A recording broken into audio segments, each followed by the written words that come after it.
दोस्तों नमस्कार, मैं हूं राजकुमार सिंह।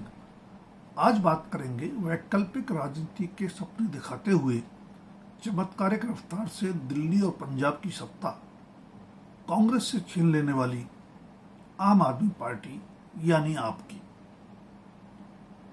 आम आदमी पार्टी के 10 राज्यसभा सांसदों में से 7 का बीजेपी में शामिल होने का फैसला पार्टी के भटकाव का प्रमाण भी है।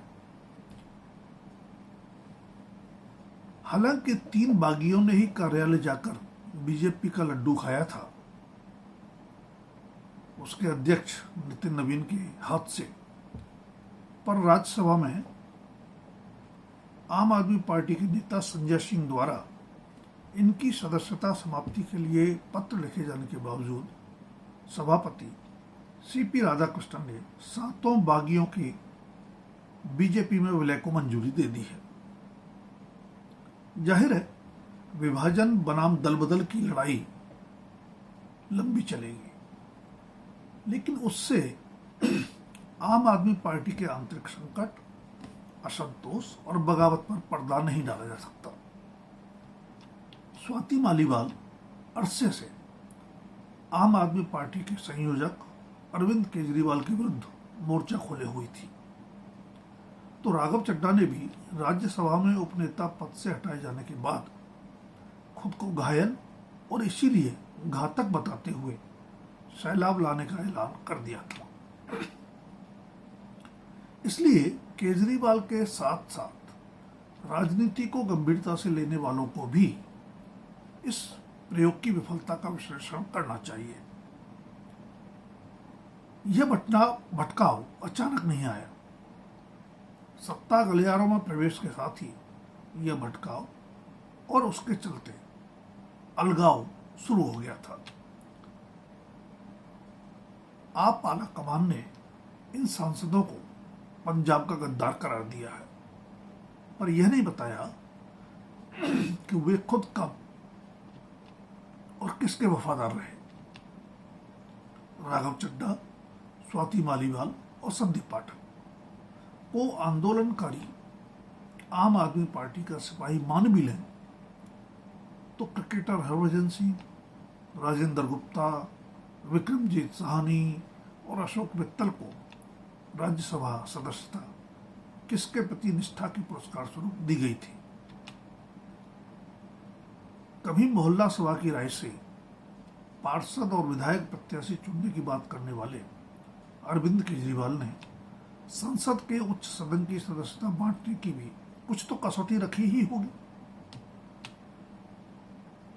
कारोबारी अशोक मित्तल वही महानुभाव हैं जिन्हें केजरीवाल ने राघव चड्ढा को हटाकर राज्यसभा में पार्टी का उपनेता बनाया था,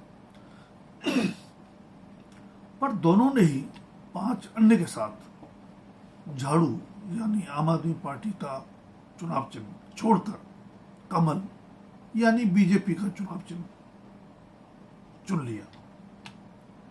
इनके अलावा भी जो लोग पिछले दरवाजे से संसद में यानी राज्यसभा में भेजे गए, उनकी योग्यता और निष्ठा पर लगातार सवाल उठते रहे, पर केजरीवाल उन सवालों से मुंह चुराते रहे। केजरीवाल को सही आदमी की पहचान नहीं है या फिर उनकी कसौटियां दल और विचारधारा के प्रति निष्ठा से इतर कुछ और है। इस सवाल का जवाब अब मिलना चाहिए और वो जवाब अरविंद केजरीवाल को ही देना होगा। खुद को श्रीमान ईमानदार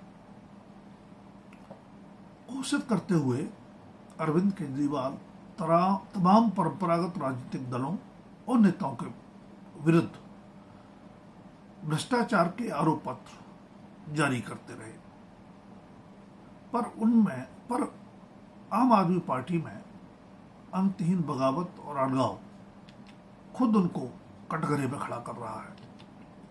विरोधियों का आरोप है कि जिस आम आदमी पार्टी को सत्ता राजनीति के चरित्र में बदलाव का वाहक बनना चाहिए था, वह अरविंद केजरीवाल की निरंकुशता की सत्ता का औजार बनकर रह गई। जितनी चमत्कारिक रफ्तार से आम आदमी पार्टी ने 2 राज्यों की सत्ता और राष्ट्रीय दल का दर्जा भी हासिल किया, उसी गति से उसमें आंतरिक असंतोष उभरता गया। वैचारिक मतभेद लोकतंत्र में स्वाभाविक है, पर अहम और महत्वाकांक्षाओं का टकराव अलग ही तस्वीर पेश कर रहा है।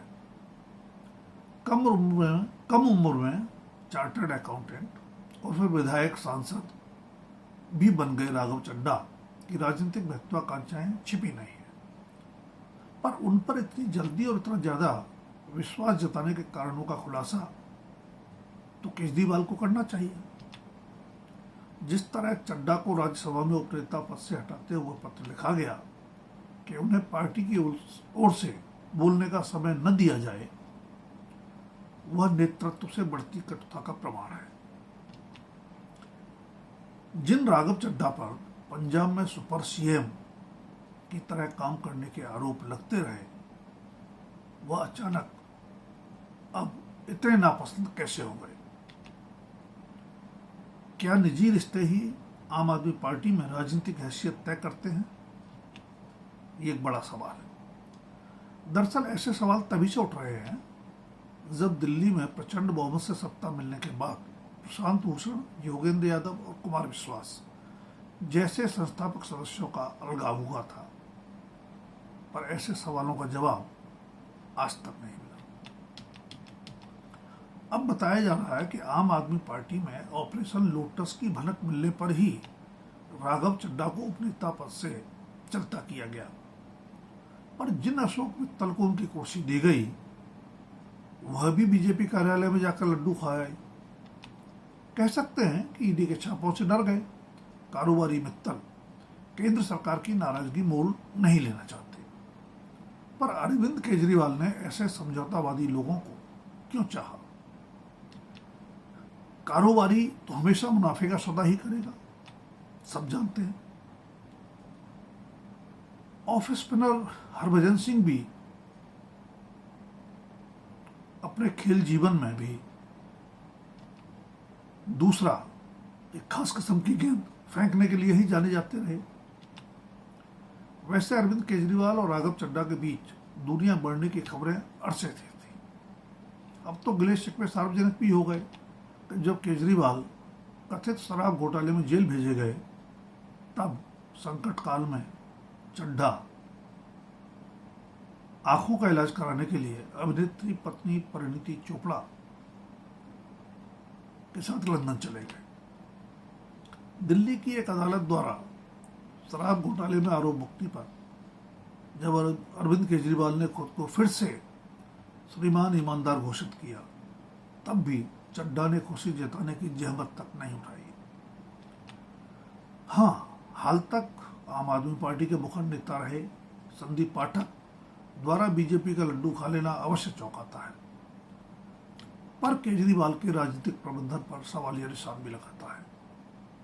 स्वाति बालीवाल भी कभी केजरीवाल की करीबी मानी जाती थी, लेकिन फिर कटुता के नए कीर्तिमान सभी ने देखे।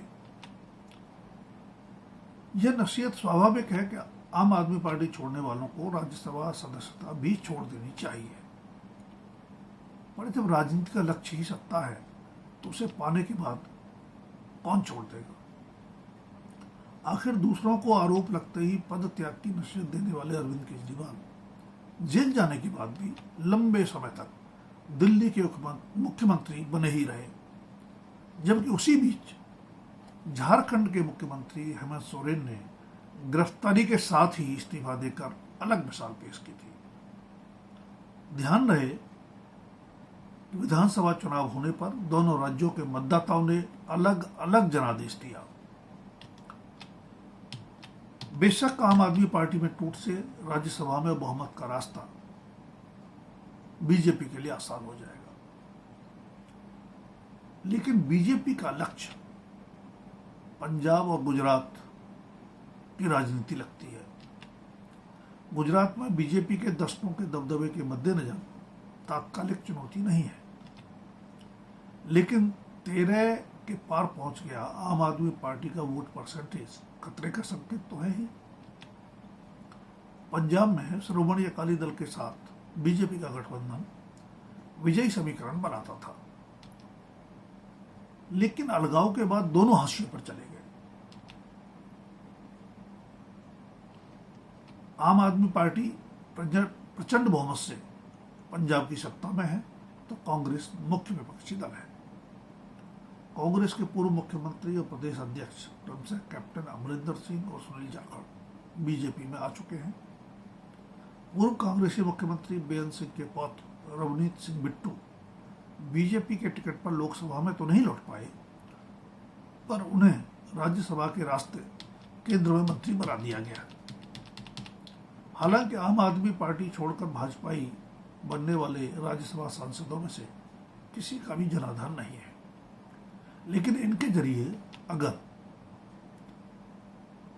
आम आदमी पार्टी में बड़े विभाजन से विधानसभा चुनाव से पहले ही भगवंत मान सरकार खतरे में पड़ी, तो बीजेपी का राजनीतिक स्थिरता का कार्ड चल सकता है। अगर दिल्ली के बाद पंजाब की सत्ता भी हाथ से फिसल गई, तो वह अरविंद केजरीवाल और आम आदमी पार्टी के राजनीतिक भविष्य पर ही बड़ा सवालिया निशान होगा।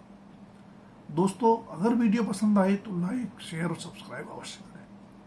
भविष्य में और बेहतर वीडियो बनाने के लिए अपनी राय और सुझाव भी कमेंट बॉक्स में दें। धन्यवाद। अभी के लिए इतना ही। जल्द फिर मिलेंगे किसी नए विषय के साथ।